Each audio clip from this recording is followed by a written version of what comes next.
नाजरीन, आपने सिर्फ किताबों में सुना होगा या सिर्फ बुजुर्गों से ही ये सारी बातें सुनी होगी कि अगर कोई इंसान हौसला करे तो वो पहाड़ों से चीर कर दरिया भी बहा सकता है।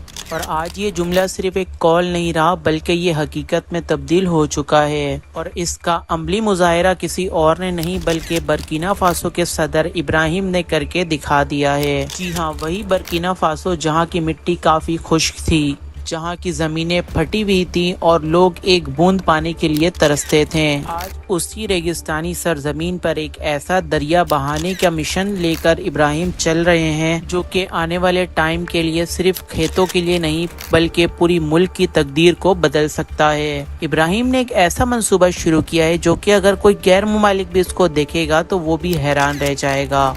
तो इसीलिए इस अर्तामा वीडियो में हम इसी चीज़ के बारे में बात करेंगे कि इब्राहिम के पास आखिर ऐसा मंसूबा आया कहाँ से। तो आज की वीडियो को एंड तक लाजमी से देखिएगा। अर्तामा टीवी की इंफॉर्मेटिव वीडियोस में एक बार फिर से खुशामदीद। नाजरीन, किसी भी मुल्क की तरक्की हथियारों, इमारतों या कोई भी ऐसी चीज़ों से नहीं होती। असल ताकत जमीन से उगने वाली फसलों, पानी की रवानी और एक किसान के चेहरे के इत्मीनान से चमकती है। लेकिन बर्किना फासो के लिए ये सब एक ख्वाब था, क्योंकि ये मुल्क एक लैंड रॉक मुल्क है, यानी इससे कोई समुंदर नहीं लगता। शुमाल से जुनूब और मशरिक से मगरिब चारों तरफ जमीन ही जमीन है, लेकिन इस जमीन में नमी का नामो निशान तक नहीं है। बर्किना फासो की 70% जमीन ऐसी है जहां पहाड़ है और यहां पानी पहुंचाना काफी मुश्किल हो जाता है। बरसों से यहां के किसान आसमानों पर देखते रहे और बारिश के लिए दुआ करते रहे, और वो भी कभी कभार हो जाती थी। ना दरिया की लहरें, ना नदी का बहाव। इसी वजह से यहाँ की आसपास की जमीन काफी खुशनुमा रहती है। यहाँ फसलें भी सूख जाती और जानवर बिना पानी के मर जाते। यहाँ के लोग खुराक के एक एक दाने के लिए तरसते थे। यही वो सारे चैलेंजेस थे जिन्होंने मजबूर किया इब्राहिम ट्रॉरे को कि वो कुछ ऐसा सोचें मुल्क के बारे में जिससे ये सारी चीजें हल हो जाएं। इब्राहिम को इस बात का अंदाजा था कि हम अगर पानी के मसले को सिर्फ हल कर लें तो बाकी सारा काम ऑटोमेटिक ही हल हो जाएगा। तभी उन्होंने फैसला किया कि अब हम खुद पानी का इंतजार नहीं करेंगे बल्कि पानी को खुद हम जमीन में लेकर आएंगे। लिहाजा इसी मिशन को आगे बढ़ाने के लिए इब्राहिम ने कौम के बड़े इंजीनियरों, बड़े तजुर्बाकार किसान और सारी टीमों को जमा किया और उनके सामने एक तस्वुर रखा। उन्होंने सबसे पहला सवाल यही किया कि अगर बारिश हमारे इख्तियार में नहीं तो हम पानी के बहाव को अपने इख्तियार में नहीं ला सकते। सबके जहनों में खामोशी छा गई, लेकिन ट्राओरे की आंखों में आग। उन्होंने अपने सामने एक पेपर रखा जिसमें एक दरिया की इमेज बनी हुई थी।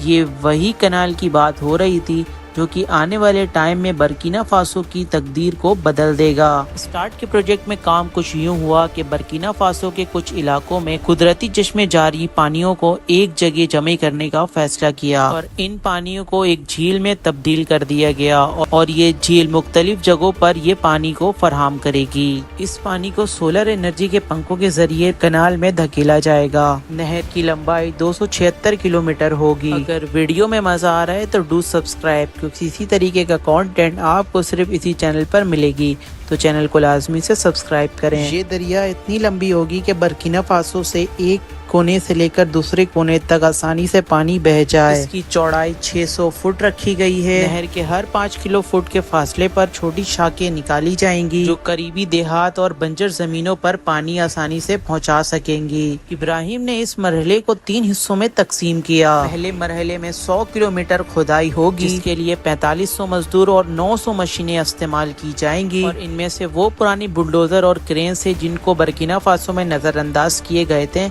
लेकिन अब इनको इस्तेमाल में लाया जाएगा। दूसरे मरहले में 176 किलोमीटर खुदाई का काम किया जाएगा। हर 5 किलोमीटर के फासले पर नहर की शाखें निकाली जाएंगी ताकि पानी एक जगह पर ना रहे और हर मरहले पे पानी जाकर रुके। तीसरे मरहले में नहर के साथ साथ मंसूबे का हर पहलू मुकम्मल खुद किफालत पर मबनी है, मतलब कि कोई बहरूनी इमदाद, कोई आलमी कर्ज और न ही किसी भी बड़ी कंपनी के साथ कॉन्ट्रैक्ट। एक एस्टिमेट कॉस्ट लगाया गया है कि ये बजट $500 मिलियन के आसपास रहेगा और इनका तमाम बजट जो है वो बर्किना फासो की सोने की कानों, कुदरती वसाइल और मुल्क की बचत और अवामी चंदे से किया जाएगा। برکینا فاسو کی گورنمنٹ کی طرف سے یہ کہا گیا ہے کہ آپ صرف ایک بیچ کے پیسے دیں، ہم زمین کو سونا بنا کر دکھائیں گے۔ نہر کے کنارے پکی سڑکیں تعمیر ہوں گی تاکہ کھیتوں تک سامانوں کو لے جانا آسان ہو اور کسانوں کو اپنی فصل مارکیٹ تک لے جانے میں کوئی بھی پریشانی نہ ہو۔ ایک رپورٹ کے مطابق یہ بتایا جا رہا ہے کہ یہاں کے فصل میں 60% تک 5 سالوں میں اضافہ ہوگا۔ اس سے فصل اور کسانوں کی ترقی میں ڈبل اضافہ ہوگا۔ یوں ہی برکینا فاسو کی ترقی کا نام صرف افریقہ نہیں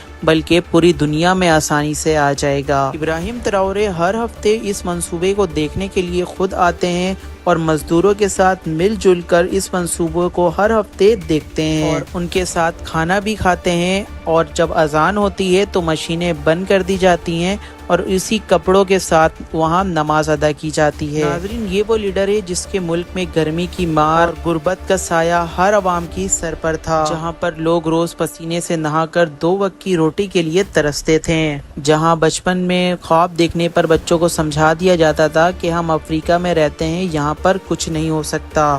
آج یہی ابراہیم برکینا فاسو کا وہ لیڈر بن چکا ہے جن کے چرچے صرف افریقہ نہیں بلکہ پوری دنیا میں اب کی جا رہی ہے۔ ناظرین، دنیا حیران ہے کہ یہ وہ شخص جو کہ خود زمین سے پانی نکالا کرتا تھا، آج وہی شخص لاکھوں ایکڑ زمین پر کینال بنا کر برکینا فاسو کی تقدیر کو بدل رہا ہے۔ کسی نے سچ کہا تھا کہ اصل لیڈر وہ ہوتا ہے جو کہ اندھیرے میں دیا جلانے کا ہنر رکھتا ہو۔ تراورے اب وہ دیا بن چکا ہے جس کی روشنی برکینا فاسو میں نہیں بلکہ پوری دنیا میں چمکتی ہے۔ وہ کہتا ہے کہ ہمیں خود کو بچانا ہے، کوئی اور نہیں آئے گا، اور وہ یہی کر رہا ہے۔ یہی وہ لیڈر ہے جو کہ زمین کے بیٹے کی طرح جیتا ہے اور آسمانوں میں اڑنے کی بلند سوچ رکھتا ہے۔ ناظرین، اگر آپ کو لگتا ہے کہ ابراہیم جیسے ہونہار اور اچھے لیڈرز کتابوں میں ہوتے ہیں تو آپ بالکل غلط ہیں۔